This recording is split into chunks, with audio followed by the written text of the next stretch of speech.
Okay, Parshas Miketz.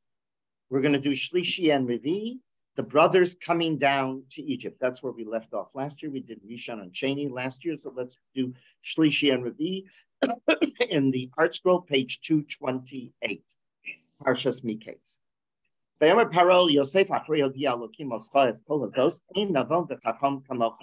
Paro now turns to Yosef after Yosef has interpreted all of the dreams, and he says, there is nobody, Navon v'chacham, has no one as they translated as discerning and as wise as you. So you're the man.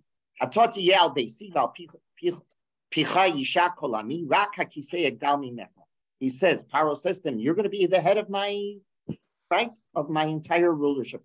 There's nothing that's going to be above you except my kisei, my position.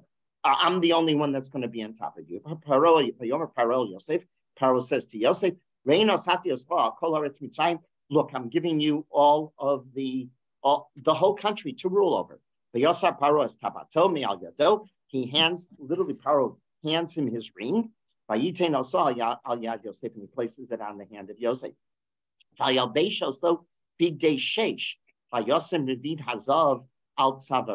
And plus 42, then he hands him special garments of fine linen, and he places a gold chain upon his neck. We see we talked about this last on Shabbos when we talked about the Ketones Pasim, right? Why did Yaakov give Ketones Pasim to Yosef? Well, why was that the gift? So we noted a leader gets special garments.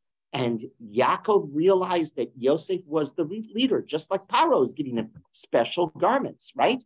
He's not only giving him his ring, but he gives him special garments. Okay, Pasuk Mem Gimel.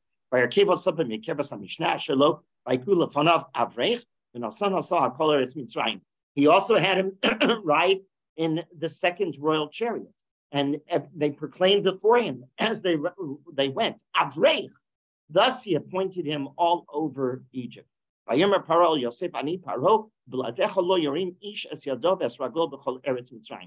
Paro said to Yosef, I am Paro, and without you no man may lift up his hand or foot in all of Egypt. You are in control of Egypt. Okay. He also changes his name from Yosef to an Egyptian name, Safnat Paneach, Vayitin Lo es Asnat bat Potifera. He gives him a woman to marry, Asnat bat Potifera, Kohen, own the Isha, Vayitze Yosef Haler Mitzrayim. It seems like his old boss's daughter, right? According to the rabbinic understanding of who this woman is for his wife. The Yosef ben Shloshim Shana be'amdol lifnei Paro, Melech Mitzrayim. He was all of 30 years old when all of this happened. Vayitze Yosef lifnei Paro, Vayavor b'chol Eretz Mitzrayim. And Yosef leaves the face of Paro. In other words, he leaves after he's been appointed Paro, and he takes over his rulership of Mitzrayim. And when did this all happen? So it says, 47, the earth produced during the 7 years of abundance by handfuls. This is during, now remember, he has prophesied, he has interpreted the dreams that there's going to be 7 good years and 7 bad years. So now these are the good years. He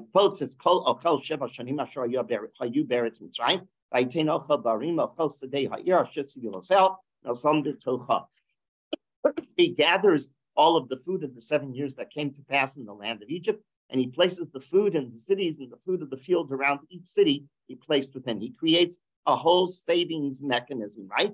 To make sure that there's going to be grain when the 7 bad years here hit. And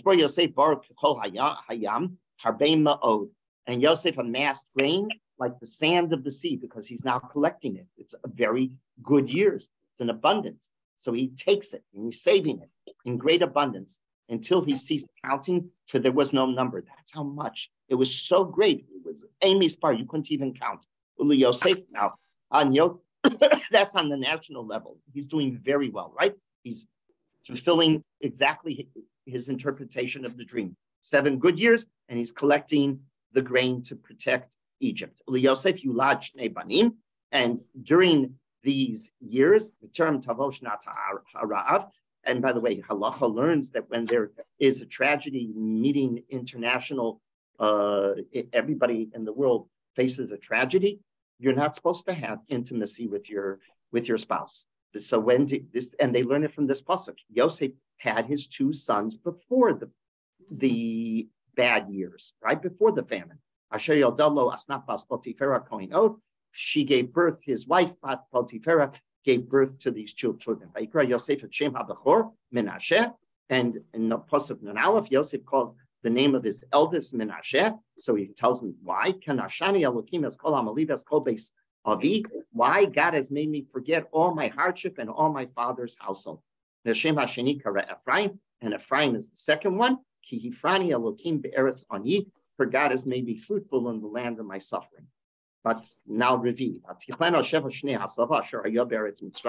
And now the 7 years of abundance have come to an end. Now the 7 years of drought, of famine are going to begin. Exactly how he prophesied, how he interpreted the dream, exactly what happened. 7 good years, now 7 bad years.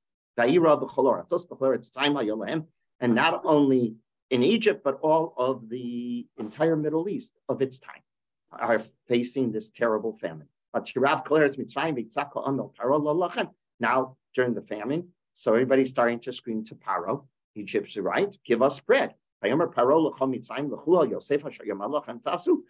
says, hey, the man to go to is Yosef. He'll tell you what to do. Now the famine was upon the entire country. Now Yosef opened all the containers and sold provisions he sold provisions to the Egyptians. And the famine became severe in the land he had. He had the ability to feed them because he had created this savings system during the good years. And all the earth, all of the countries around Egypt came to buy from Yosef. For the famine had become severe in all the area. Now Yaakov sees that there's food in Mitzrayim. What he turns to his boys and he says, why are you so afraid? Why aren't you going down? He says to them, behold, I've heard there is food in Mitzrayim. Go down, buy food, so we'll live and we won't die. And the brothers of Yosef were 10, and they went down to buy food from Mitzrayim. Binyamin, the brother of Yosef, Yaakov would not send. Yaakov only sent the other brothers. Everybody else except Binyamin. He was afraid. We're told exactly the mindset of Yaakov. Yaakov is not letting Binyamin go down. He's afraid something might happen to him. So in Pasuk 8, so the sons of Israel came to buy provisions among their rivals. They show up in Mitzrayim because there's a famine in Canaan as well. Remember, the whole area, the whole Middle East is affected by this famine. Yosef and Yosef's in charge, and he's standing above, He's distributing all of the food. So now the brothers of Yosef come and they bow to him. Hey, he's the viceroy. He's the man who has the food. He's the key to everything. Now Yosef takes a look. He sees 10 of his brothers, and he recognizes them. And he recognizes them and he speaks strongly, harshly. From where do you come? Where are you coming from? We've come from Eretz Canaan to buy food. Again, the Torah repeats. Yosef recognizes him. And they don't recognize him. Yosef, and Yosef remembers at Cholomot, Asher Cholam Lahem. He remembers the dreams that he had told them. You are spies. You came to spy on the land. No, they answered, no way.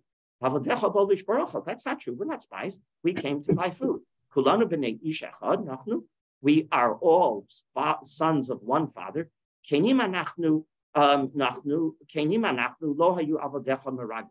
They said, we're all from one father, and we're truthful people. We're your servants. We're not spies. And again, this response to them, you've come to spy on the land. Now they repeat, we were 12 boys, from one father, Eretz Canaan. The youngest is with dad, and one is not here, no longer.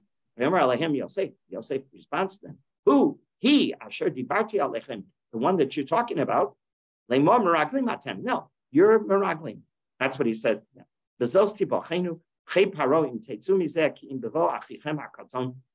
want to live? You're going to bring your little brother down here. So, one of you should go back and bring him. This is his initial plan, right? So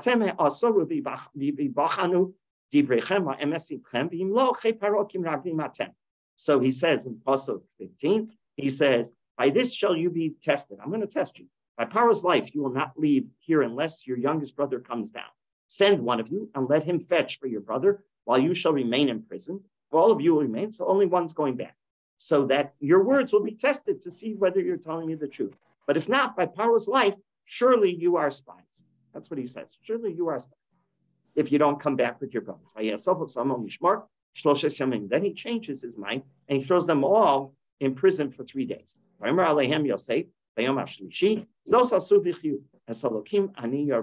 So now the end of the Aliyah, he says, Yosef says to them on the 3rd day, do this and live, I fear God.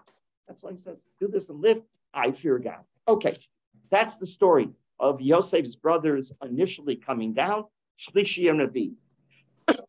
The Rav reads the text very carefully in order to understand what the brothers were thinking. What were they thinking? What were they thinking in their mind when they see Yosef? And what was Yosef thinking when he sees them? The Rav wants to understand from a reading carefully in the Torah what everybody is thinking. And he says the Torah tells us, but the Torah doesn't tell us simply from a clear reading of the script. You have to read between the lines. And in order to do this, that's what the Rav is going to do. It's not a simple translation. Simple translation will not give you their insights, according to the Rav, of what they're thinking. So the Rav begins, first of all, at the very beginning of Shlishi, and we're told a fascinating thing. We're told what Paro thought of Yosef. Let's go back to page 228. Pasuk Mem Aleph Pasuk Lametes, the opening Pasuk in Shlishi. Vayomer Paro Yosef. Paro says, "You're my man." We have seen that a God has appeared to you and has revealed to you everything. Ein navon v'chacham kamocha. There's nobody navon v'chacham. 2 words for bright. There's nobody as bright as you. So Rabbi Soloveitchik wants to know what's the difference between navon and a chacham. For a chacham, how would you translate a chacham? We also translate a chacham as wise. So the Rav translates it, chacham means a person that has an imagination. A chacham has an imagination, a fascinating way to understand the word wisdom that we call wisdom. He says, no, it's not just simple wisdom. It's an imagination. He calls it, in the Rav's word, a mysterious light. The person, yes, it's creativity. Chacham is a creative one. He has a creativity. He doesn't just absorb knowledge. Chacham is a person who has a sense of creativity. That is correct. The Rav, we'll see this in Tanakh, that you'll always see Chacham is the one who's is not just an absorbing student. He's not just an academic, book-wise kid, right? Why do I say kid? I'm not a human being. He's rather one who absorbs, but he's creative with his knowledge. That's Chacham. What's Navon? Navon goes a step further. Not only are you creative, but you know how to implement your creativity. That's a whole different gift of wisdom. There are a lot of people that have creative ideas, right? But they don't know how to move that idea into implementation. Most startup companies are started by whom?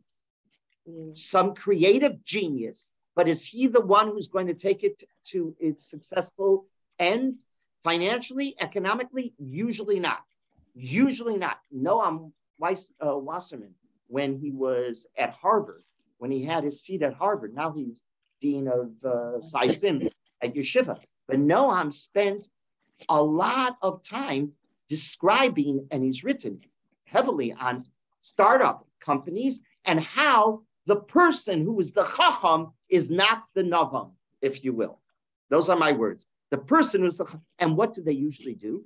The investors usually push the guy who's the chacham out of the picture because he's not capable of knowing how to implement it into a successful company. What about Yosef? Yosef is not only the chacham, he's not only the creative one, he's able to interpret the dreams. Here's the dream. Now you can understand why chacham is creativity. He has an imagination. Remember, the Rav says an imagination. He has an imagination. He listens to those dreams and he imagines what they mean. But what else does he do? And by the way, Paro didn't ask for that. When you go back to the earlier Aliyah, Sheni, what does Yosef do? Yosef hears the dream, and what else does he do? He not only does he interpret it, and he's the imaginative one, the creative one, what else does he do? He offers a whole plan of action. Now, he was not asked to offer a plan of action. Excuse me 2 seconds.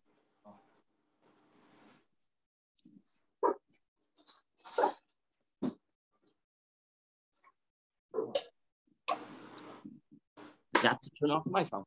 Okay, so not only does he, right? Not only does he interpret, but he offers a plan of action. Now we understand why Paro says, oh, now this pasuk makes a lot of sense. Paro admits that God, because Yosef said everything came from God. Yosef is the one who says this. So Paro says, Elokim hodia Elokim os. I get it. God has revealed it to you. I've never seen a navon. So what's a navon v'chacham kamocha? So we should say chacham the navon. Okay, but it doesn't matter. Ein navon v'chacham. I've never seen somebody so creative and imaginative and so capable of implementing his ideas. You can be, he has an MBA and he knows how to use it, right? He knows how to use it. He can be the head of the business, the corporation. That's Yosef. Yosef has both talents. A very rare, by the way, very, very rare. Who else in Tanakh has this capability? He's so creative, he's imaginative, and he knows how to implement his creativity. Betzalel. Betzalel, the one who builds the Mishkan. He's not only imaginative in he gets exactly how to build the artifacts, right? He gets exactly what Hashem wants in terms of the building, but he knows how to build it. He's a construction master. How many are construction masters? They're not capable. So this is Ein Navon v'Chacham. Okay, now jump to Pasuk. Now the Rav continues in what he's now interested in. Remember, in my introduction, we said that the Rav is interested in understanding what's making the brothers tick and what's making Yosef tick. So now let's jump to page 232. The rest is, he gets appointed, and that's what happens. Vayar Yaakov, right? He gets appointed, and that's important. Vayar Yaakov. Now let's take a look. Vayar Yaakov. Pasuk Membeis, Pasuk Aleph, 232. Vayar Yaakov ki shever b'Mitzrayim. Yaakov sees that there is shever b'Mitzrayim. If the Torah wants to tell you that a person learned something that he didn't know before, and he employs that which he learns, does he say Vayar or does he say Shmiya? Does the Torah talk about he heard? He didn't see. What did he see? He saw nothing. He's living in Canaan. He doesn't see. He's not in Egypt. He doesn't see. It should have said, he heard that in Mitzrayim, they're giving out food. They're distributing food. Mitzrayim has warehouses of food that have been opened for purchase. So it should have said, Yaakov, not Yaakov saw, but Yaakov heard. Rashi picks up on this. Now, Rabbi Soloveitchik takes this as a very important foreshadowing to understand the whole story here. Vayar Yaakov. Yaakov sees something. What do you mean? It's a vision. What do you mean it's a vision? Something's bothering Yaakov here. Not it. 2 + 2 = 4, but 2 + 2 here is equal 22. Something's wrong in the calculation. You follow me? What's wrong? Egypt is the seat of paganism. There's an absurd lack of morality. We've seen that already. When Avram went down to Egypt, right? When Yitzchak never went down, but Avram went down to Egypt. Now we see it with Yosef and his experiences. Whoa! What are you talking about? The seat of paganism. Pagans don't worry about feeding people that are starved. What do they do in a pagan country? In a pagan country, you have strata. You have caste system. That's correct. You have a caste system. And who doesn't get fed? The bottom of those that are at the bottom of the caste, right? Of the caste system, of the strata, of social strata. What's happening here? Everybody's getting fed. What else is happening? What else is happening? The neighboring countries can come and buy food. Unheard of. What is wrong with Egypt? It doesn't add up. Vayar, he sees something that's gnawing at him. He says something is not working out right. Of course, we know what's happening. The man who's running the whole system is not a pagan. The one who's running the system. Yaakov is saying, this is Avram's morality. He's looking at how Egypt is running things, and it's not Egyptian morality. It's not Egyptian ethic. It's Jewish ethic. It's the ethic that Yaakov was taught from his grandfather and his father. And it just doesn't make sense. It wasn't a popular approach, and yet Egypt is doing it. So that's Vayar. He couldn't understand it. By the way, the whole approach was one that avoids inflation, one that avoids speculation, and one that avoids hoarding. That's what he sees. Egypt is distributing the food in the most advanced and ethical fashion that avoids inflation, speculation, and hoarding. When he saw this, that's the Vayar. When he saw this, he says, something's going on. I got to find out what's going on in Egypt. Something doesn't add up.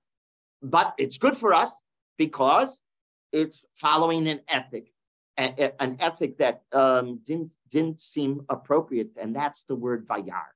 That's why it says Vayar, not Vayar, not he heard, but he saw. In other words, he's not just he's seeing something doesn't add up. That's what it means. Now continue. The pasuk says, Vayar Yaakov ki yeshever b'Mitzrayim. What is shever?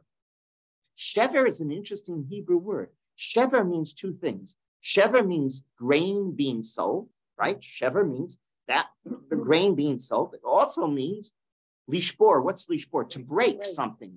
Shvira is to break. The idea is that Yosef didn't sell delicate. Yosef is now in charge of the food. Remember, he stored the food. He created this whole system during the good years. Now he has, right? During the bad years, he has a very good retirement system, a retirement plan, right? He has no problem. He's doing it well. So what does he not do? Yosef does not, he only, this is beautiful. Yaakov saw that he was not selling to anybody. I don't care who you were. You weren't getting delicacies. You weren't getting large amounts of food. Everybody got what they needed because shever, just to break hunger. Everybody got the needed for sustenance. I don't care who you were, you weren't getting delicacies. You could have been the wealthiest of wealthy, the most important dignitary. What did Yosef do? Yosef is yeshever. He was giving shever, only shever. Families only received what they needed to survive. Each head of the family had to appear before Yosef. Each head of the family. This way, he wipes out hoarding, Rabbi Soloveitchik points out, and he wipes out buying. Oh, businessmen are always, I saw this numerous times, even in crises. How does a businessman think? He thinks, that's right. It could be bleak outside and everybody else is worried about sustenance. A real businessman. I remember after the attack in 9/11, a balabus in the shul told me about his brother-in-law, who is a very successful businessman. He says, my brother-in-law didn't think like everyone else. My brother-in-law sees the attacks on the skyscrapers and the country falling apart, and he says, okay, what can I make money in now? What does the world need? What does the world need? And I'm going to invest in what the world's going to invest in now. Because, right, it was security systems, it was, right? He immediately thinks like that. Well, what is Yosef knows that. Yosef knows there are going to be people that are going to come and they're going to buy from him and they're going to hoard and they're going to buy for investments and they're going to buy for speculation. And Yosef says, you're not getting. You want food? I don't care who you are. You're going to have to see me because each person was allowed to take only one loaded animal. Only one loaded animal. And we know this because Yosef is going to send his brothers each with a loaded animal. And each one represents a family. Correct? Reuven, Shimon, everybody is taking a loaded back to Canaan. Everybody gets a loaded animal. That is correct. One loaded animal. When Yaakov sees this, he was inspired because this was a typical Jewish ethical approach. We see, how do we know this is a typical ethical approach? The Rav says, well, you just have to know your Tanakh. Go to Shemos 16:16. Let's go to Shemos 16:16. Tes Zayin. Well, what do you think happens in Tes Zayin? You know your Chumash very well. You know that is the Mon, the story of the Mon, page 386.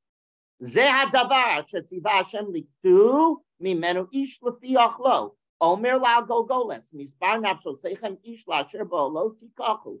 Pasuk 16. This is the thing that Hashem has commanded. Gather from it for every man according to what he eats. He's no hoarding, right? An omer per person. Everybody gets what they need to sustain themselves. According to the number of your people, everyone according to whoever is in this tent, shall you take. Nobody can use the mun for their own benefit. Everybody, food when it's necessary is given according to need. When confronting a crisis like a famine, people must share whatever there is. They may not hoard. That is unethical, right? You're to share whatever you possess so that everyone around you will benefit, not anyone benefiting from the other's suffering. That's exactly the Jewish approach. So now, next pasuk. No, I'm sorry, the same pasuk. Mem base pasuk aleph. The third point the Rav points out. You see how the Rav reads this? He reads shever, totally different than everyone else. And then he reads, and the vayar, right? The vayar. What is Yaakov seeing? He's seeing so much here that's not adding up, right? Yaakov levanav, and Yaakov now turns to his children and he says, in pasuk aleph, lama tit ra'u. Why are you frightened? Why don't you go down to Egypt? Why? What causes them? What are you delaying yourself? Get going. The children need, the grandchildren. Yaakov looks, he says, children, my grandchildren, my great-grandchildren need food. We got a famine going on here. Why don't you get your feet moving and go down to Egypt? Everybody's buying, everybody else is going, what's bothering them? Loma titra'u, what's bothering them? Now, we know what's bothering them. It's been years. How many years? It's 22 years. 22 years ago, they sold their brother Yosef. And now their conscience is awakened. It's comparable to the criminal, the Rav says, who avoids returning to the site of his crime. He never wants to go back to the site of his crime. Criminals don't like going back to the site of their crimes because what? Yeah, but it wasn't in Egypt that it happened. They're going down the same route that Yosef went. Yosef was sold into, there's apparently a route that you take when you go down to Egypt from Canaan. That's the route they're going. Well, they knew who went down that route. Yosef. The brothers now dread the idea of traveling down the same road that they sold Yosef. It haunts them. Their crime haunts them. That's titro. That's what's bothering them. Hashem, however, wanted them to experience that unease, that experience of feeling very bad in order to determine if they're ready to do tshuva. This all foreshadows and explains how Yosef is now going to react to them as well. Yosef wants to see, is there a transformation, or are they the same older brothers that sold him? He wants to know, is the crime going to confront them and they're going to repent, or is the crime going to confront them and they have no compunctions whatsoever? Okay, now, next puzzle. Just a question, how does that fit in with the fact, the other parish, that they're not to be blamed, they're just doing, the brothers just did what history needed them to do? The Rav is not suggesting that. The Rav is not suggesting that. You can't mix the two. The Rav understands exactly that they did what they did. They now are going to experience a guilt, and this experience is going to transform them, which we're going to see. And it's the whole mindset that's making them tick. You have to keep it within the Rav's thinking, right? Not outside the Rav's thinking. I'm sorry, did they, within the 22 years, did they even try to find him? Not that we know of. You only can deal with what the text alludes to or says directly. No, they didn't. Okay, now continue on. Pasuk base. Vayomer, hinei shamati yeshever b'Mitzrayim. He says, Yaakov says to them, guys, wake up. There's food down there in Mitzrayim. Ridu shama v'shivru lanu misham v'nichyeh v'lo namus. Please go down there and purchase for us from there that we may live and we will not die. Ridu, Yaakov was baffled by how Egypt was selling provisions to its neighbors. We pointed this out. Didn't that reduce the food in Egypt? Reduce Shama? Yaakov is mine. If the Rav now trying to follow not only Yosef and his brothers, but Yaakov. What was Yaakov thinking? So Yaakov, and this whole thing is blown away. Go down to Egypt? They're selling to the neighbors. They're going to sell us. We're not from Egypt. We're from Canaan. We're a neighboring country. Let me ask you a question. If you're selling to your neighbors, what does that do with the food? It takes the food away. I mean, it's going to diminish. You have so much of a pie. If you cut it in how many ways, right? You're going to be diminishing the pie. Well, aren't you going to be selfish? That was what was expected from Egypt, a selfish approach. How could Egypt worry about foreigners? This wasn't part of their ethic. They simply wasn't the way pagans acted. Yaakov could not understand how Egypt was acting so generously. The answer, of course, is Yosef. That we're going to see that surface. But Yaakov redu shama, go down there. Kiyeh shever. There's he's blown away. That you have to understand that reading between the lines, Yaakov is blown away by how Egypt is acting. Continues on. The Rav goes on now, Posukei. Vayavalu b'nei Yisrael. So the sons of Israel come to buy. Vayavalu b'nei Yisrael lishbor b'sol chaboyim. And they come to buy the food. The Rav noted that the brothers didn't come to buy food. You have to read it between the lines. They think they're coming to buy food, but something vayavo b'nei Yisrael. Excuse me. Vayavo b'nei Yisrael lishbor. What's important if you're reading between the lines here? Two things are happening. That which is apparent and that which is between the lines. Vayavo b'nei Yisrael. B'nei Yisrael, what does that mean? The sons of Israel, a united force. Were they united? No, they were not united. They had sold a brother into slavery. And they're a divided family. They're split. They got rid of one of the sons that they didn't like. Vayavo b'nei Yisrael. That's correct. They came as b'nei Yisrael because what they don't realize is they think they're coming to buy food.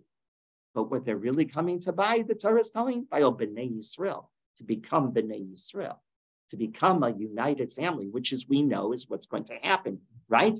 They had no idea that that's what's going to happen, but that is exactly what's happening. In other words, there's the text and there's the subtext that you have to read under. That's the only way you'll understand this whole story. Next pasuk.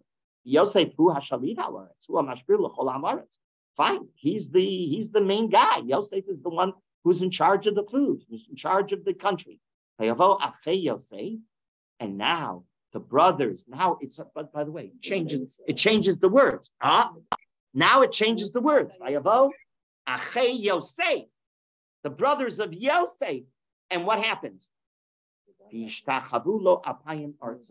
Well, you know what's happening. What's happening at this moment? The dream is coming true. Dream number one is coming to fruition.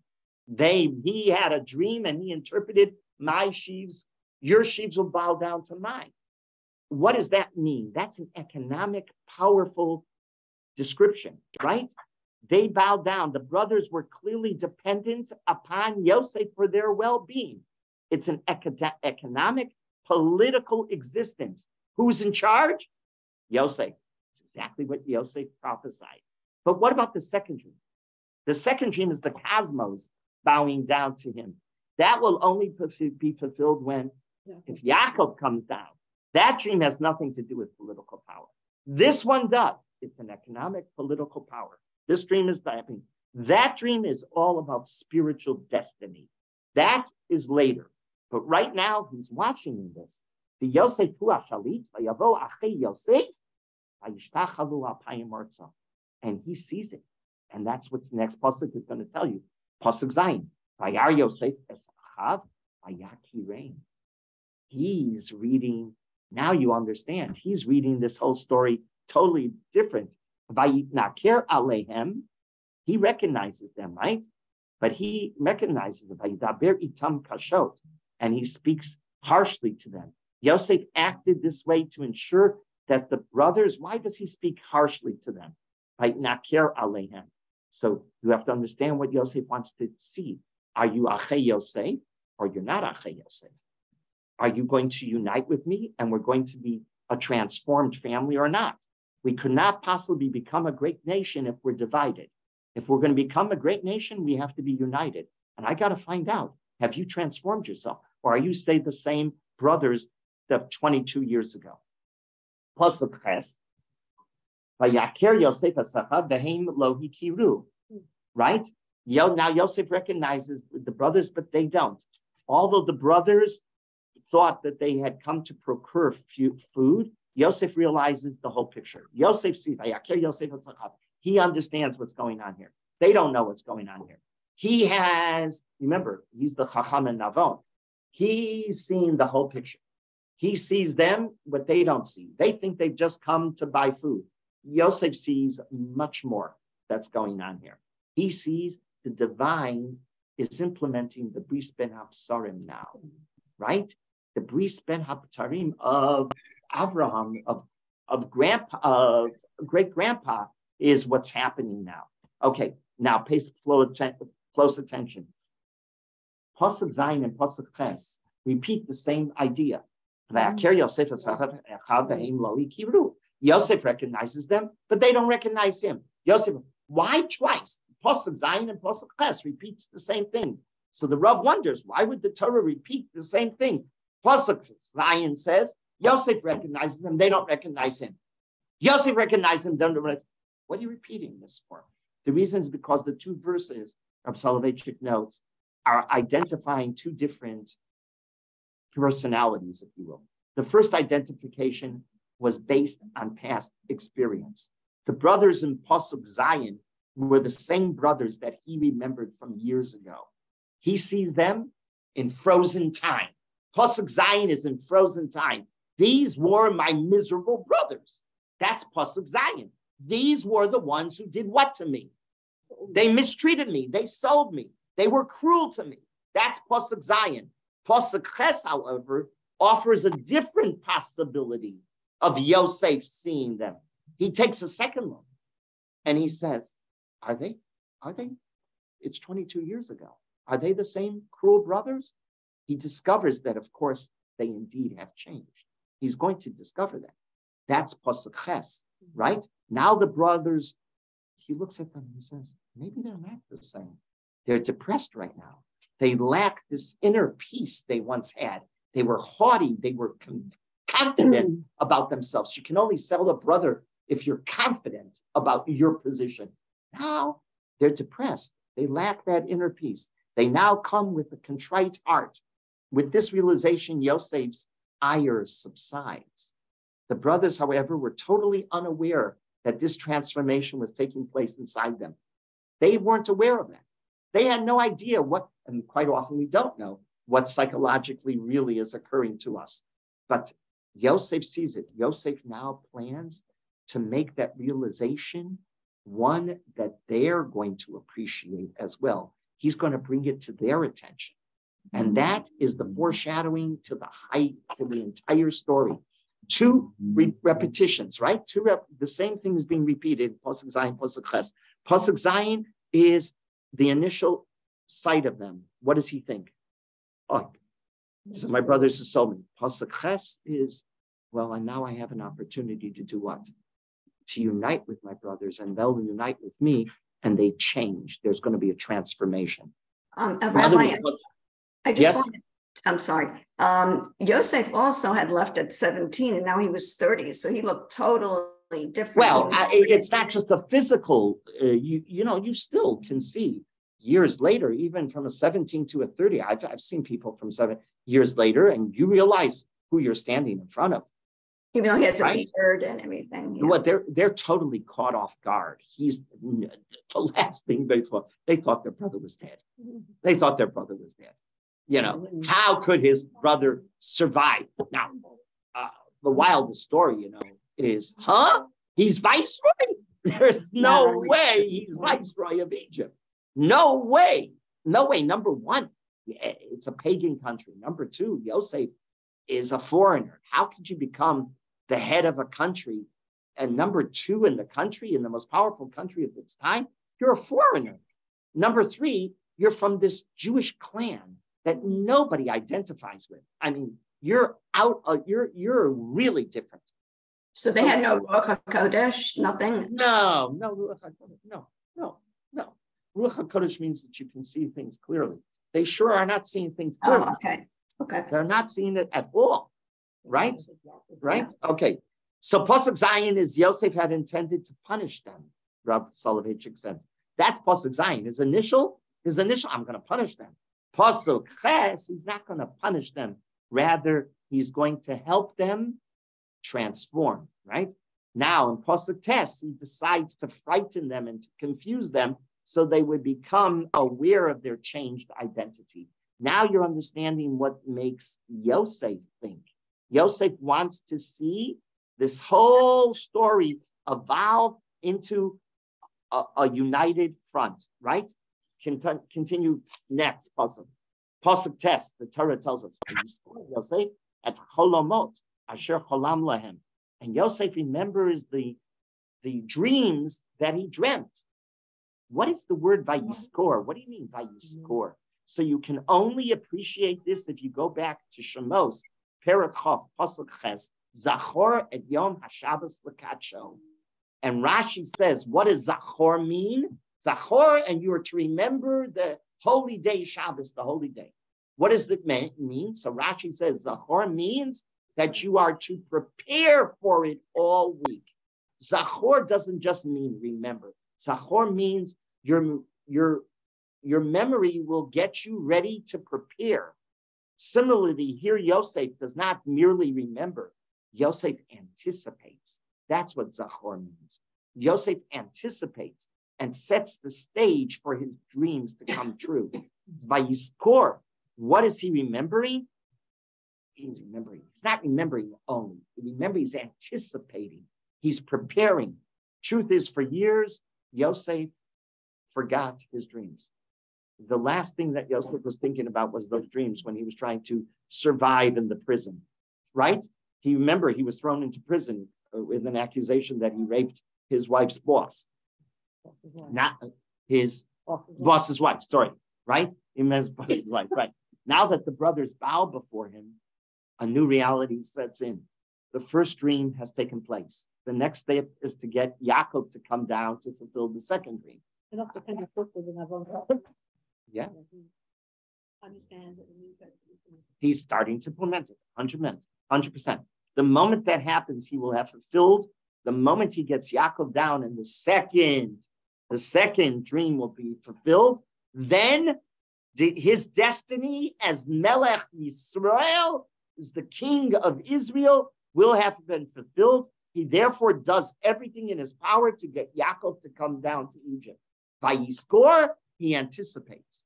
Not just he remembers, he anticipates, right? Because for so many years, for 22 years, he wasn't thinking about those dreams. Now, by Yizkor, now he's not only just remembering, he's anticipating. How can I get this whole nevuah that I had implemented? Vayomer Alehem, so what does he say to them in Pasuk Tes? Vayomer Alehem meraglim atem. You are spies. Yosef wasn't saying a fib or an untruth. Yosef wasn't saying at all. He wasn't accusing them of something that they aren't. But you have to understand what meraglim are. What are meraglim? Well, we know what meraglim are from Parsha Shalach. Moshe sends meraglim to scout out the land in Israel. Moshe's time, we understood. What were they supposed to do? Tell me what a meragel does. So I know. Check out. He scouts the land to determine the nature of the land. Is it fat? Is it lean? Are the people walled cities, not walled cities, right? Etc. etc. So why? So that you will have a relationship with the land. Yosef recognizes that the brothers now are going to be living here for a long time, 210 years. They better scout out the land too. They better understand what kind of country this is. Who are the people? You don't know. Yosef is telling them. Again, there's the text and there's the subtext. And the Rav is reading the subtext. Meraglim atem. You don't know what you're in for. I'm going to show you what you're in for. You're going to be learning. Meragel is a learning mission.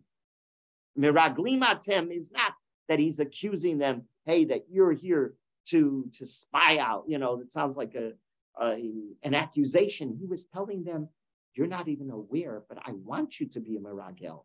I want you to learn about the land. What do I want you to learn? You'll see in 2 seconds.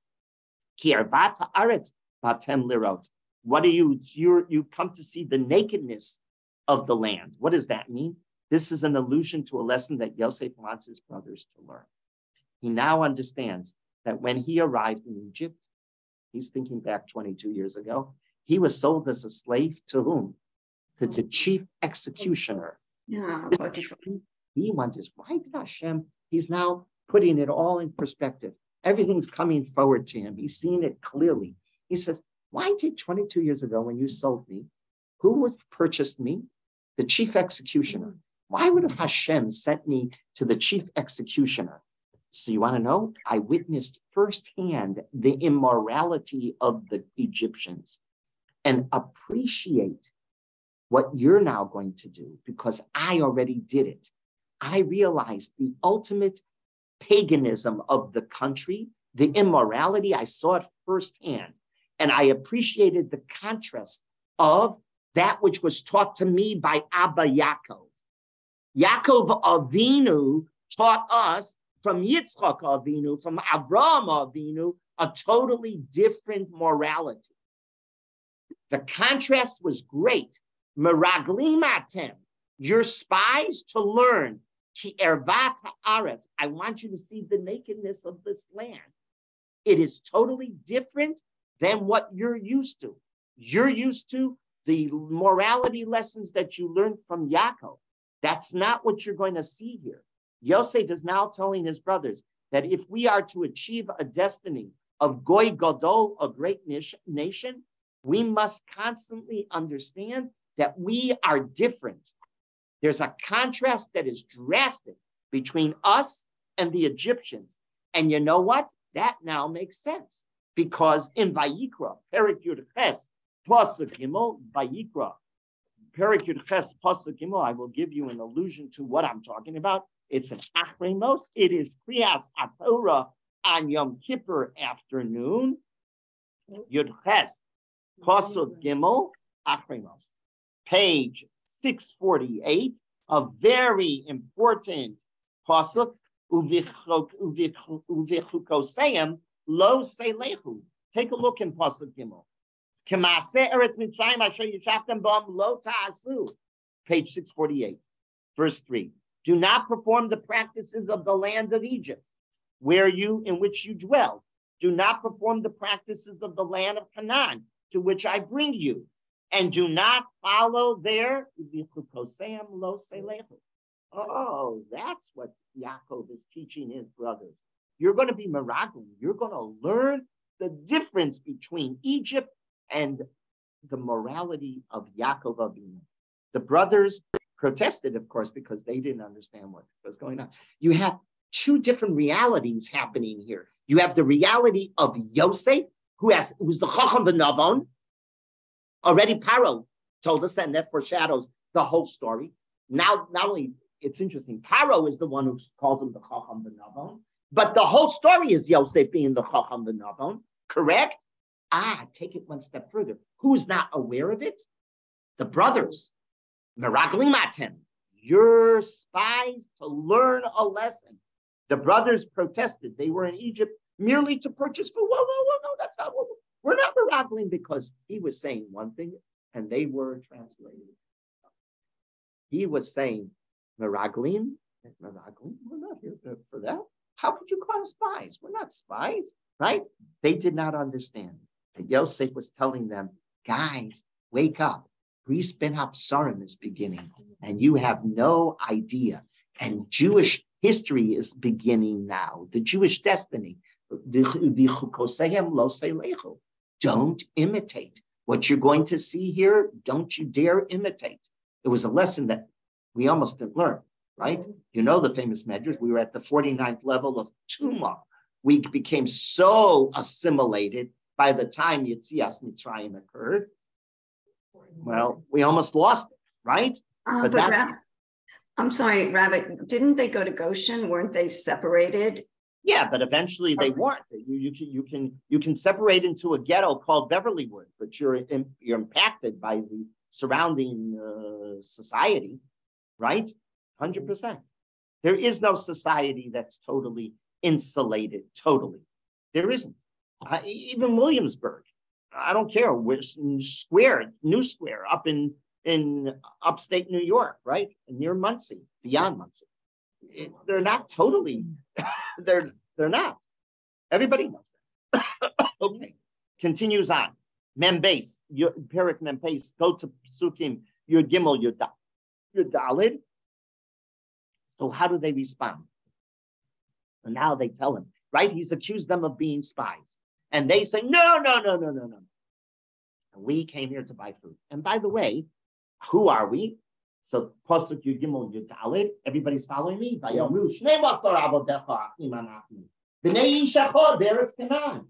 way, we were 12 brothers from one father. Little guy is where? By dad. And one isn't here. One is gone. Or one isn't, right. Vayomer, continue on. You have to fuse these two psukim together, Rav Soloveitchik says. V'echad einenu, vayomer aleihem Yosef. And Yosef said to them, V'echad einenu, vayomer aleihem Yosef. Yosef says, just focus in on echad einenu. That's all. Pasuk Yudalid is a response to V'ha'echad Einenu. He's not paying close attention to we're 12 brothers and and the little guy is by now. He's playing on V'ha'echad Einenu. You want to know V'ha'echad Einenu? Pasuk Yudalid is a response to those two words. Vayomer Alehem Yosef. You know who the one is? It's me, guys. You don't know it. You don't realize it, right? He's focusing for Vayomer Alehem Yosef. Next word. What's the next word? Who? Asher Dibarti. The who was a reference to him. Him. Who's the him? Yosef. Yosef, the one brother that was missing. He's telling them, although they didn't understand it, that he's the one who's gone. He says, you guys don't understand anything that's happening here. You're in a different reality zone. I have one reality zone. You have another reality zone. Of course, whose reality zone is going to rule? Yosef's reality zone is going to rule. And he's saying to them, he's telling them, you don't understand anything right now. Everything is going to become clear to you. You're going to realize who. And the guy that was missing, it's me. He was saying it's me. And I was the first to be sent to the scout out the land. I know what I'm talking about because I was a Meragel. I was the first Meragel. I scouted it out. I scouted it out as when I was taken as a slave to the head executioner. I scouted it out when I was in the prison, and I've been scouting it out now as viceroy. Because remember, how many years is this, guys? How many years is this? No. How many years has he been viceroy? 7 already. 7 years. He's the 7th year. It's 9. It's 9. Excuse me. 7 years of the good. 7 years of the good. So he's the head. He's 70. And now this is the Miketz. This is the 2nd year of the famine. 9 years he's already. So he's talking from his perspective of first a slave and a slave purchased by the head executioner, and then head of the prison. He then became head of the prison, right? And then what? Then he becomes viceroy. So he has all of the experiences, the bottom of the bottom to the top of the top. And he says, I did it. I've scouted it out. And you know what I've seen? I've seen the immorality of this country. And he's changing it, of course. And that's what Yaakov, as we keep on going, Vayar Yaakov, Yaakov just doesn't add up. This is not the way Egypt should be acting. Continue now to Pasuk Tezvav. Then he says, now, Pasuk Tezvav, this is how we're going to test you. Chei Paro, by the life of Paro, that's like a shvua, that's like an oath. You have to understand the language. Chei Paro, by the government of the United States of America, right? Chei Paro, by the government of Egypt. Im teitzu mizeh, and you're only going to live if the little guy comes with you here. Why was Yosef so intent to bring Binyamin down to Egypt? Why does he need Binyamin down? This was all part of Yosef's strategy to make what happened? The second dream occur. If you're going to have the second dream come to fruition, Binyamin has to come down. In the second dream, he sees all of his brothers, number one, but even more important, he sees Abba bowing to him. Yosef knew that the moment this would happen, he would become Melech Yisrael, which would culminate with Melech HaMashiach. Yosef expects to become Melech HaMashiach. That's what he wants. How does he get Yaakov to come? How does he get Yaakov to come? Yosef knows that Yaakov is not letting Binyamin move from his side. Remember, who's Binyamin? The son of his beloved Rachel. And Rachel died right after. I raised him. None of the other kids did I raise alone. I raised with an imam. This one I've raised. No way is Binyamin leaving me. So Yosef has to come up with a strategy. How am I getting Yaakov to come down? If he's not going to come, he's not going to let Binyamin go alone. He's not going to let Binyamin go alone.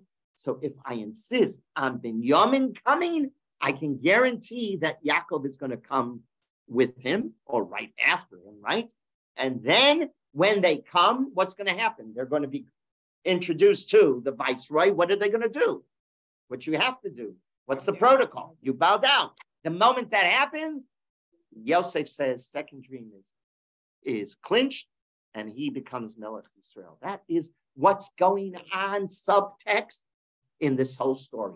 Now you understand how to read the second part of, remember, what are the brothers thinking? So we have it clear. What are the brothers thinking? They're being accused of being spies, that they just had to come down to get food. That's what they're thinking. They're thinking reality as they simple understanding. They don't see anything more than what's right in front of their eyes. They do not see it. And Yosef is flying up here, seeing the view from high up. He's like we talked about last week. If you're positioned on the top of the mountain, you have a beautiful view. If you're positioned in the valley, you have a very limited view. He's positioned on the top of the mountain. They're positioned in the valley. Okay, let's finish up. Pasuk Yud Zayin. Everybody's with me? Pasuk Yud Zayin. He throws them into prison for 3 days. What does he throw them into? What was the reason that he incarcerated his brothers for 3 days? This was his means of achieving atonement for them. They deserve death. They kidnapped a brother. Kidnap is death. They deserve death for selling their brother into slavery. But he's not going to punish them that way. But he's going to punish them. They have to experience some kind of kapara, some kind of atonement. So what do? 3 days, and they've earned their atonement. That is what's happening. That is what's thinking. Finally, Pasuk Yud Ches, and this is the last part of the shir. Vayomer Alehem Yosef, and Yosef said, Vayom Hashlishi, on the 3rd day, Zos Asu V'chiyu. This is what you do, and you live. Es Elokim Ani Yarei. And I am fearful of God. Yosef was hinting to his brothers that if they regarded their incarceration as a type of substitute, as a symbolic atonement for a payment for their sin, they would live. This is what he's saying. Remember, he's up at the top of the mountain. He's speaking. They don't understand it yet. They don't understand it. But if they do, once they realize that if they realize that something is happening way beyond their control, remember, they're seeing what? Just what's in front of them. We come to buy food. We have a famine that has totally encapsulated the entire Middle East. We need food. No, there's something else happening. What else do we need? We need atonement for what we did 22 years ago. When they realize that is also happening and they change, then you will live. Does it work? It sure does. They sure does, because that's the next psukim. The next psukim, the next aliyah, they say, Ashemim, right? Here, take a look. They get thrown into jail, and then at the top of page 236,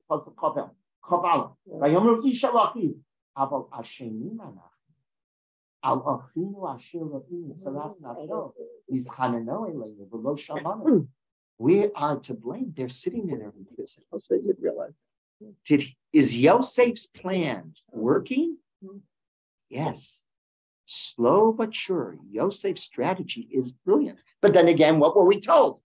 Chacham ben Avam. There's nobody like Yosef. There is nobody like Yosef. Yosef is this brilliant one that sees so clearly what to do. He's a chacham. It just doesn't mean he absorbs knowledge. What does chacham mean? He has an imagination. He has a vision, the navon, and he's capable of implementing it. And is he succeeding? You better believe it. This will succeed beautifully. His strategy is going to unfold beautifully. Again, to wrap up, it's much longer than I took way too long for today, but it's 2 aliyahs because they're all really connected. So bottom line, the Rav Soloveitchik is teaching us what? How to read the Torah, a text and a subtext. You have to read between the lines, because if you don't read between the lines, you walk away with, what in the world? What is this, a child's story? This is not a child's story that you can, this is, wow, something else is happening. And it's Yosef thinking one way, Yaakov and the brother not thinking. Yosef has a strategy to achieve one thing, and they have a strategy to achieve another. But Yosef's strategy is the one that's going to win the day, correct? And that's what's happening here when you read it with subtext. That's how the Rav understands it. And what makes Yaakov, what's making Yaakov tick? What's making Yaakov tick? What's going on in Yaakov's head? Yaakov just can't figure this all out. Yeah. Yaakov's thrown for a loop. Yaakov Yaakov realizes something in the world has changed. There are moments in the world where you stop and you go, something in this world is changing. You sense it because it doesn't equal 2 plus 2 does not equal 4. When 2 plus 2 equals 22, you go, whoa, something is happening in the world. There are moments like that. That's Vayar Yaakov. So there are 3 different players, but 3 different segments, right? 3 different groups of players. There's Yaakov. So the Torah tells us what about him? He's just thrown for a loop. He doesn't understand how Egypt, the seed of immorality, is acting so moral, so kind, so generous. What are they feeding the world for? We know why, because it's not Egypt that's running it, right? Number 1, that's Yaakov. What about the brothers? Well, the brothers are petrified to going down to Egypt because it's bringing back memories that they buried for 22 years. They don't want to remember this, but they go because they realize that they got to go because they got to get food. So they're going for one purpose. What's their purpose? Bring back food, right? That's all they're going for. It seems to be an innocent. And what's Yosef? 2 seconds. And what's Yosef thinking? Yosef's thinking realized, wow, there is something else happening here. HaKadosh Baruch Hu is reuniting the brothers, right? HaKadosh Baruch Hu is bringing back the brothers to one, and he is positioned to make that happen. And he's going to do it. But there has to be a tshuva process. There has to be a transformation. There is going to be a transformation. That's what tshuva means, a transformation, that they're a united family all over again. Okay, yes. Oh, that's of course, that's very disturbing. No. No. No. They come now to the realization. No, you're going to be Vayigash. Just wait until Yehuda defends Binyamin. Yehuda puts his life on the line. Okay. Yeah, Rabbi. 1 second. Oh, okay. It's just Shever. buying on. Is it consignment? What is that term of purchasing? So the Rabbi Soloveitchik's pointing out, Shever means it's just the right amount of food that you need to sustain yourself. Just the right amount. Right, just the amount for sustenance. Right. Yeah, that which you need. Right? Isn't that what they write? I suppose that's why they call it Nashbir. Everything you need is here. Now you define what you need.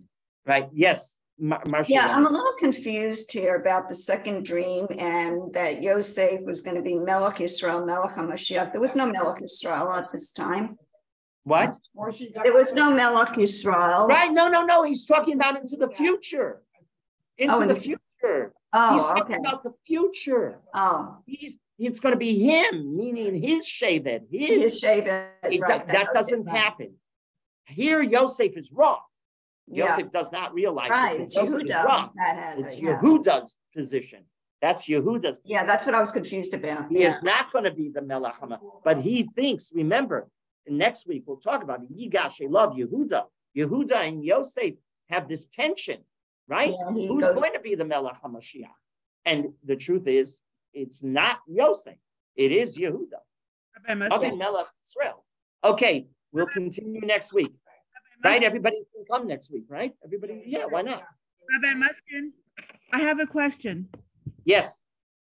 As you explained so eloquently, the brothers experienced guilt and they changed and they did tshuva and Yosef forgave them.